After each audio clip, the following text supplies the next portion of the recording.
What's up, metal fans? Pedal to the metal here. That's right, Rock and Metal News Bite-Size Edition. We got an interesting story for all of you. One that developed a little while ago, right? It kind of happened, and it involves somebody who I feel is an important piece of the puzzle to this whole Black Sabbath and Ozzy Osbourne, the final show, Back to the Beginning, all those things. And that is the one and only Jake E. Lee. That's right, the legendary guitar player who was in Ozzy Osbourne's solo band from about 1982. I don't want to say either 87 or 88. It was somewhere in between there, right? I believe 87. But nonetheless, for the last 30 years or whatever, we've always known there was a little bit of a controversy surrounding Jake and the Ozzy camp, right? We've heard all the stuff. We saw him on that metal show when he, claimed that he was never given writing credits for Bark at the Moon, and that's all it would take. There was even a time where it was thought that he was going to come back, and I believe that's when they let go of Gus G. I believe there was it was either before they got Gus G or after they let him go. There was a rumor he was going to come back, but he was like, I don't think so. But I, for one, had said I don't imagine a concert of this magnitude without having Jake there. And I was so pleased to learn that he was going to be there. But back to the real story at hand here, right? Because we're going to be previewing this Black Sabbath Back to the Beginning thing probably all weekend, right up until it happens. So Jake, a little while ago, was we had reported about this on the podcast. So if you go back and listen to some of the episodes of the podcast, you'll find it. Jake had been walking his dog. He lives in Vegas. And these guys shot at him, right? And it was this big, who did it? Well, there's been a breaking news update on all this. Jake E. Lee released a statement. Here's what he said. The two that shot me have been caught and face sentencing next month. The gun was tied to two previous murders, so my case is almost an afterthought. They're going bye-bye for a long time. On that happy thought, see you or see ya on TV. So there you go, right?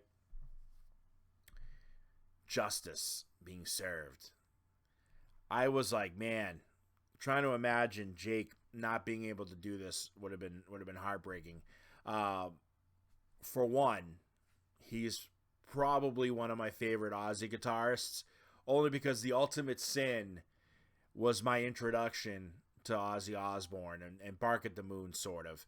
But really, it was The Ultimate Sin. It was one of my favorite albums, and still is one of my favorite Ozzy solo albums, still to this day.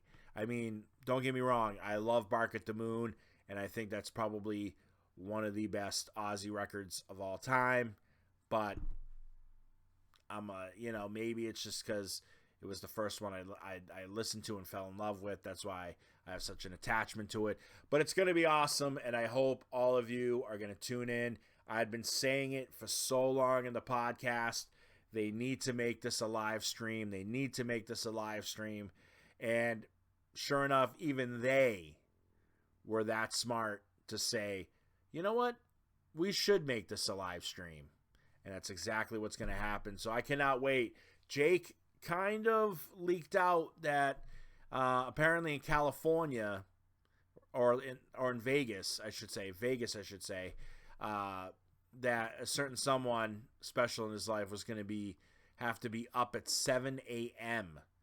to catch him on stage doing his performance, which makes me think 10 o'clock, East Coast time is when he'll be going on stage. But I'm super excited to be checking that out, so hopefully you will be too.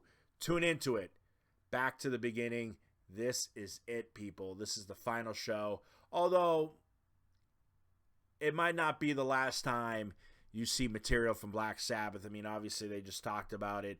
I know Tony Iommi says he would love to release the demos for that for the 13 album, pretty much saying I would love to release the demos before Rick Rubin got to it, or before Rick Rubin made us change this and change that, just so we the audience could hear what 13 was supposed to sound like, if that makes any sense. So you never know, there's going to be material, but I highly doubt there's going to be anything live, especially not from Ozzy. I just don't see it unless he somehow recovers from all of this.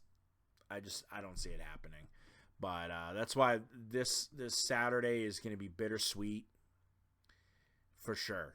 For sure. You know what I mean? It's going to be joyous to see everybody come together to celebrate such an amazing band from Black Sabbath and the impact they made, but also to celebrate the impact that Ozzy himself made, and even the impact that Black Sabbath made even without Ozzy, you know, with the Dio years and the Tony Martin years and so on and so forth. So whatever, but this is all about celebrating the core 4 members, which is Ozzy, Geezer Butler, Tony Iommi, Bill Ward, together for the very, very last time. Aston Villa Park, this Saturday, July 5th. Check it out. Go to backtothebeginning.com. Hit and watch that live stream. By the way, also, don't forget to smash that subscribe button. That's right. I finally got that saying right. We appreciate every single subscription we get. So we try to create as much content as we can. So please, if you could, subscribe to the channel. That is going to be all for now. We will see you next time. Stay metal.